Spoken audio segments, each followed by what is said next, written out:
Chapter 2. The greatest adventures start with the humblest beginnings. The fact that Midoriya wasn't to try for UA's hero course seemed to satisfy Kacchan. He certainly wasn't happy that Midoriya would be trying for any course at all in his dream school, but general studies would have to do.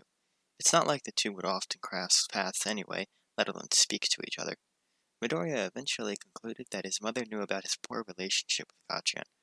Whether she had ever spoken with Miss Bakugo about the matter was another story. Nonetheless, she didn't make him travel to UA grounds alongside his old friend. That, unfortunately, didn't save the two from meeting at the gates. Kacchan glared at him. "Stay out of my way, Deku," he hissed. Midoriya didn't say anything at all. He stepped back frantically and let Kacchan waltz in ahead of him. A few of the other people around him glanced curiously as he stood, head down, just outside the gates. Once Kacchan was out of sight, Midoriya shook his head and stepped inside the school. "I need to get a grip. I'm not going to be in his class anymore, so there's no need to worry. Yeah, maybe words won't get stuck in my throat anymore, and he wasn't looking where he was going. He tripped up on a loose tile, about to fall face first onto the ground and make an absolute fool of himself in front of everyone. But then suddenly the ground stopped growing closer to his face. No, he stopped, in midair. "What the? Are you okay?" someone laughed. Midoriya almost yelped in surprise at the pink-cheeked girl beside him. "I stopped you with my quirk. I would have asked first, but I figured you wouldn't mind me helping." He just stared at her. She didn't seem to notice, only propping him upright, deactivating her quirk and waving goodbye, before skipping off towards the Hero Course entrance examinations. The Hero Course. A different world to his own.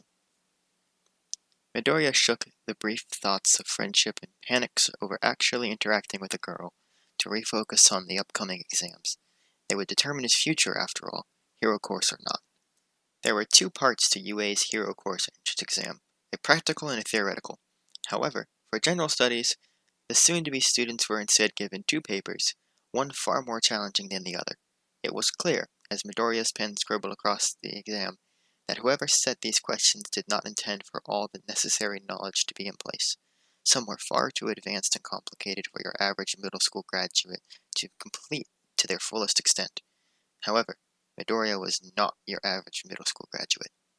Question 18.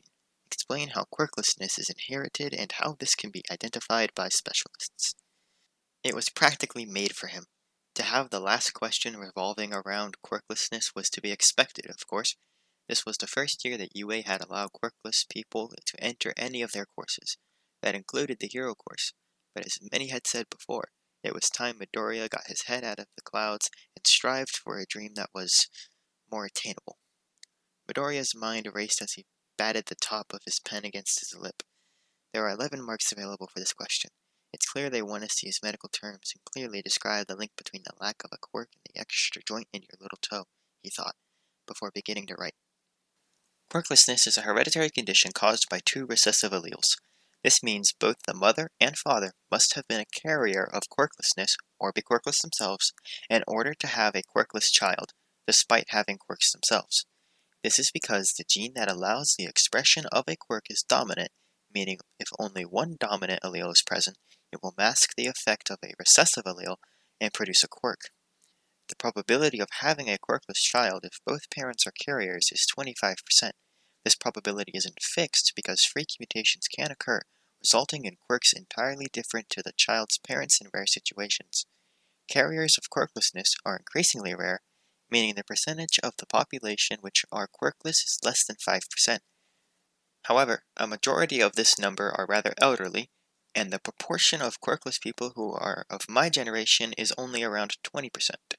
This means the percentage of people who are my age and quirkless is only 1%.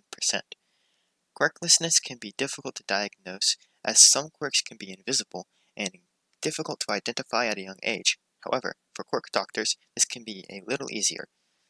Autosomal linkage is where two genes are positioned very close to each other on the same chromosome, close to each other in DNA, and therefore frequently inherited together. The recessive alleles of quirklessness are inherited alongside an extra joint in the subject's little toes. A quirk doctor need only take an X-ray to see if this joint is present in order to diagnose quirklessness.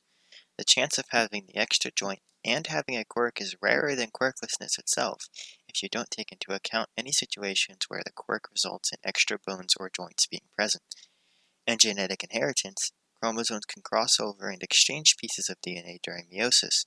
However, the recombinant frequency of quirklessness and having an extra joint is so low because the alleles are so close together that the inheritance of either gene separately is near unheard of.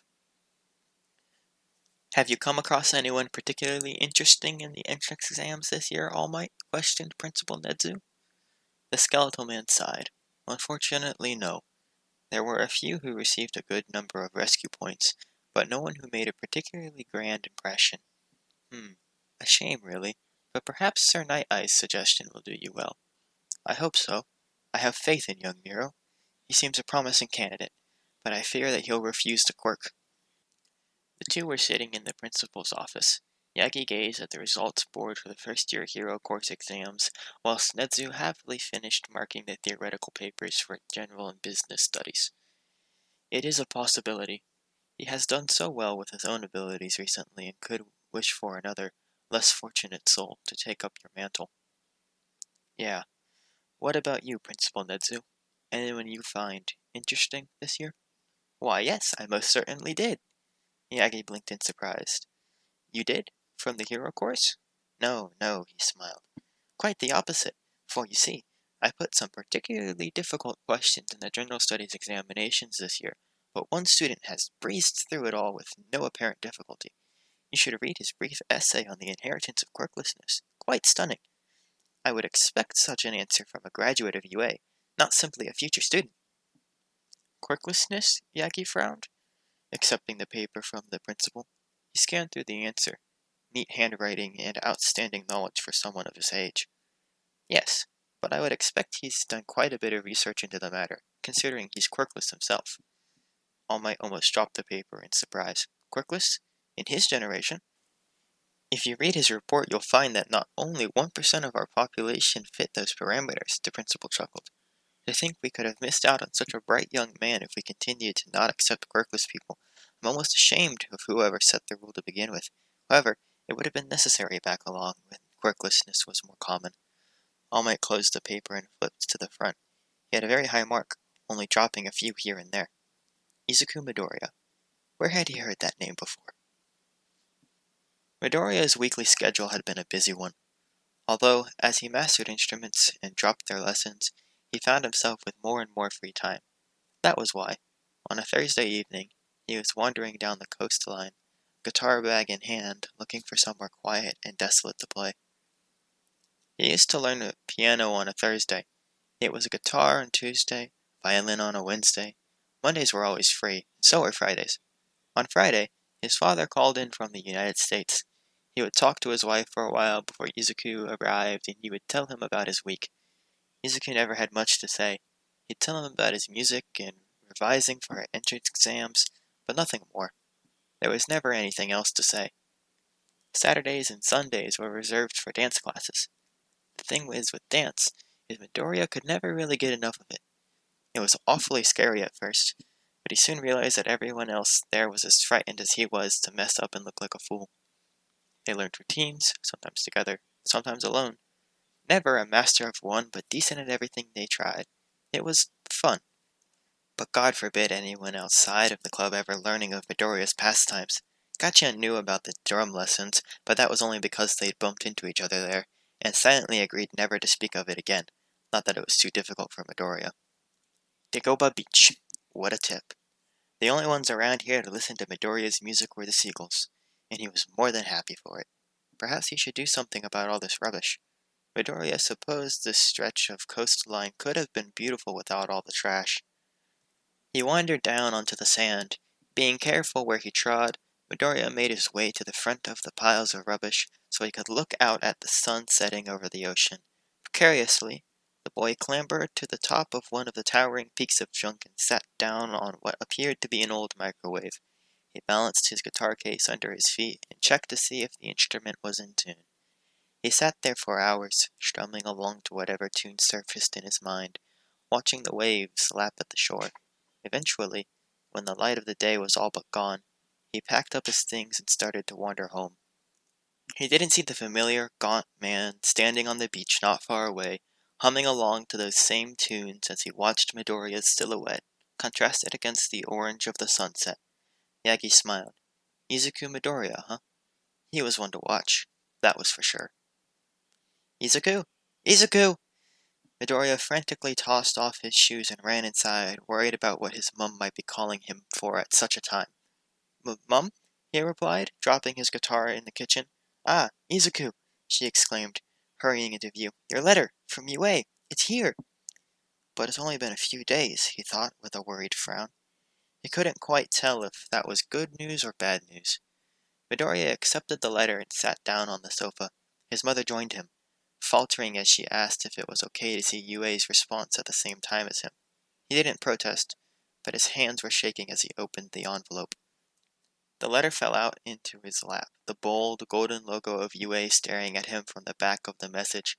Slowly but surely, he turned over the paper and learned the nature of his fate. Dear Izuku Midoriya, congratulations! It is with great pleasure that we at UA offer you a place in General Studies Class 1C for the following academic year. Izuku! Inko cried. You got in! I'm so proud of you! Midoriya merely grinned, his eyes never leaving the paper, transfixed on those first few words. It was only after much squealing with delight from his mother that Midoriya was finally able to read the remainder of his letter. She hurried off to bring him a celebratory dinner, which he was certain she would have given to him in spite of the result. It spoke about the many opportunities that UA offered General Studies course students, the close interactions with pro-hero teachers, and opportunities beyond graduating there. But after that, it was clear that the acceptance letter was more personalized than Midoriya thought it would have been. Midoriya, you were the highest-ranking student in theoretical papers across all first-year examinations, with a staggering 91%, even against particularly challenging questions that even third years at UA would struggle to answer at the level of detail that you portrayed. We did not expect many of our candidates to exceed a mark of 80%, particularly when scoring points in tricky questions in the second paper.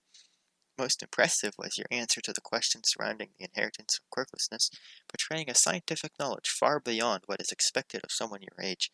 It was only when we checked your background that the reasons behind this became clear. Midoriya gulped as he read on, fearing the worst, perhaps them saying that he needed to prove he was more than his quirklessness if he hoped to succeed at UA.